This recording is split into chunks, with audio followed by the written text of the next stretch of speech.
He stared at the phone screen for the 100th time, fingers hovering over the call button, heart pounding with a familiar ache.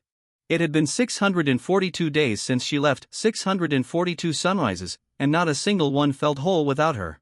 Rohan Mehta had always believed that love could conquer anything. He was a dreamer, a painter, a quiet soul who found beauty in broken things. His world was made of color and canvases until Mira entered it like a splash of fire. She was wild laughter, long walks under monsoon skies, chai at roadside stalls, and poems scrawled on napkins. She made the world louder, brighter. And for a while, Rohan believed forever lived in her eyes. They met in art school, drawn together like gravity, and within months, they were inseparable. They'd talk for hours about books, art, fears, and dreams. Mira wanted to travel the world, Rohan wanted to build a home.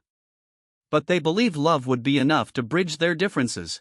When Mira got an artist residency in Berlin, her eyes shone with the kind of excitement Rohan hadn't seen in months. He forced a smile, told her he was proud.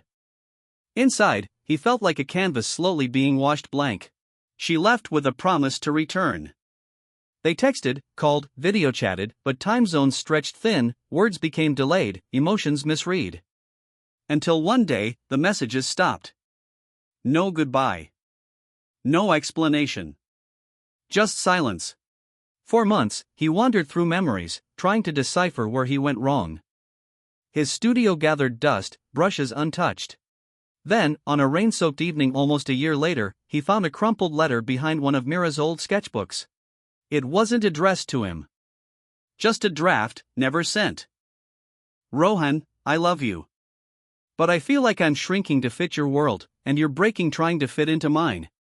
I don't know how to leave without hurting us both. But maybe, letting go isn't the same as giving up.